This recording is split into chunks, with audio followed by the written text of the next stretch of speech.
మీ బంగారం తాకట్టులో ఉందా? విడిపించుకోలేక ఇబ్బందులు పడుతున్నారా? అయితే మీ బంగారాన్ని వెంటనే విడిపించి కొంటాం. గణేష్ గోల్డ్. మీరు సంప్రదించాల్సిన ఫోన్ నంబర్లు 9160-266-916, 8712619507. లిక్కర్ కేసులో త్వరలో కీలక పరిణామం చోటు చేసుకోనుందా? ఆగస్టులో వైఎస్ జగన్ అరెస్టు తప్పదా? కేసులో కనిపించని main big fish YS జగనేనా?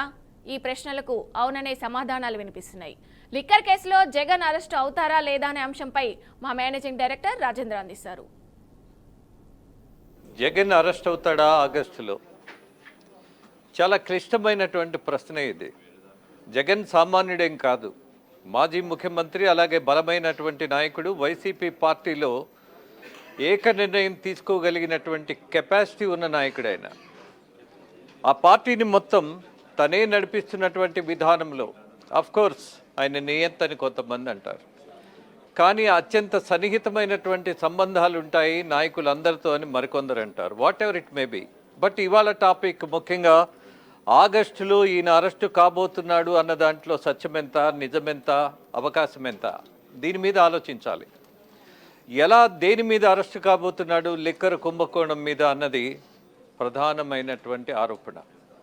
Liquor కుంభకోణంలో ఎక్కడైనా ఎప్పుడైనా ఎవరైనా దోచిన డబ్బుతో దొరికితే శిక్షార్హులవుతారు. మరి జగన్మోహన్ రెడ్డి చుట్టూ ఉన్నటువంటి పరిస్థితులు గమనిస్తే ఆయనకి సంబంధించినటువంటి వాళ్ళు 12 మంది జైలుకి వెళ్ళారు, ఒకరు ఎంపీ ఉన్నారు.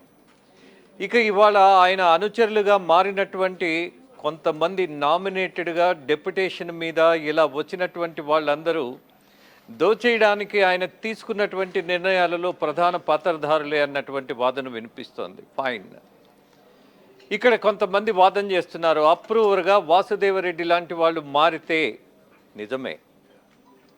ఒక అప్రూవర్ అంటూ ఒకడు దొరికితే అతను ఇచ్చినటువంటి సమాచారం మీద కేసులు పెట్టే అవకాశం ఉంటుంది. బట్ తాత్కాలికంగా అరెస్టులు అయితే మాత్రం అరెస్టు చేసిన వాళ్ళకి ప్రమాదం ఉంటుంది. ఎలాగూ అనంటే ఇక్కడ రాజకీయమైనటువంటి నేపథ్యం ఉన్నది.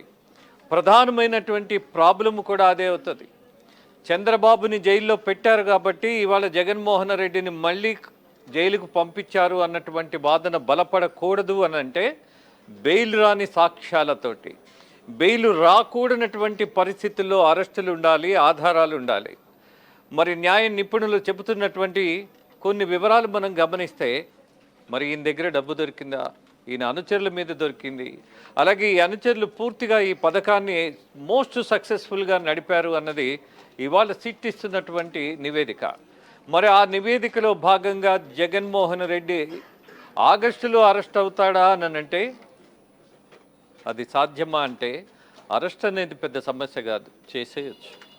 కానీ ఆయన మీద కేసు నిలబడుతుందా? 2 ఏళ్ళు కనీసం జైల్లో ఉండి రాజకీయాల్లో మళ్ళీ పోటీ చేసేటటువంటి అవకాశం, ఎన్నికల్లో పోటీ చేసే అవకాశం, 2 సంవత్సరాలు అతను జైలు శిక్ష అనుభవిస్తే డిస్క్వాలిఫై అవుతారు.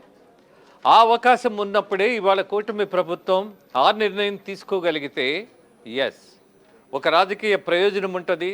ఒక చట్టం బేసుగా దోషులను జైలుకు పంపించినటువంటి ప్రతిభ కూటమి ప్రభుత్వానికి దక్కుతుంది.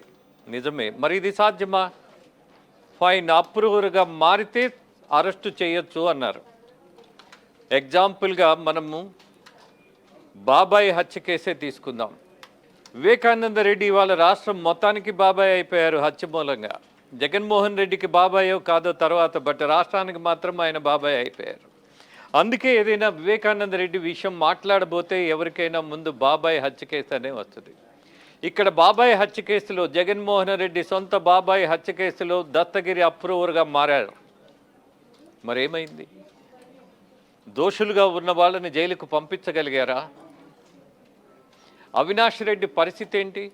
ఛార్జ్ షీట్లో ఆయన పేరుంది. ఆయన్ని అరెస్ట్ చేసిన ప్రయత్నాలు చాలా జరిగాయి. మరి ఆయనకి బెయిల్ వచ్చింది.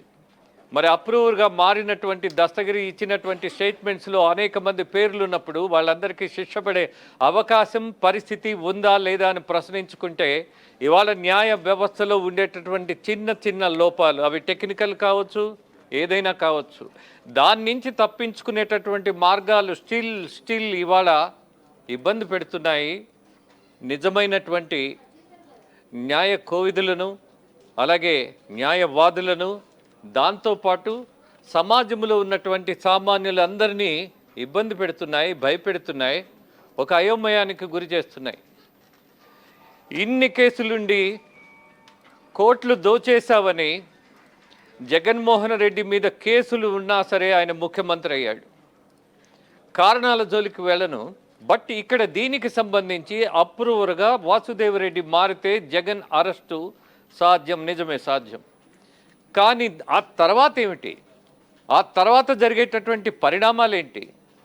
ఆశించిన ఫలితం ఇవాళ కూటమి ప్రభుత్వం నెరవేర్చుకోవాలనంటే ఆయన దోషిగా భావించినప్పుడు ఆయన నేరస్తుడిగా ప్రూవ్ చేయడానికి ఉన్నటువంటి ఆధారాలు ఎక్కడ? ఇదే ప్రశ్న న్యాయశాస్త్రం వేస్తుంది. కోర్టులో వాదనలు జరుగుతాయి. ఇవన్నీ ఆపాదించబడినవే. ఎక్కడ జగన్మోహన్ రెడ్డి ఇంట్లో కానీ బీరువాలో కానీ మంచం కిందో మంచం పక్కనో ఎక్కడొక చోట ఆయన ఉన్న చోట ఏమైనా కోట్లు కానీ లక్షలు కానీ దొరికాయా? పట్టుకున్నారా? సాక్ష్యం ఏమంటోంది? కోర్టు ఏమంటోంది? మాకు సాక్ష్యం కావాలంటోంది. ఆ సాక్ష్యం ఎలా ఉండాలి? ఎవరిదైనా పర్సు కొట్టేస్తే నేరస్తుడిగా భావించబడే వాడి చేతిలోనో జేబులోనో వాడి దగ్గర ఆ పర్సు ఉంటే వాడిని దోషిగా భావించేటటువంటి పరిస్థితుల్లో విచారణలో నేరస్తుడిగా పరిగణించేటటువంటి అవకాశం ఇవాళ భారతీయ శిక్షాస్మృతిలో ఉన్నటువంటి ప్రధానమైనటువంటి అంశం.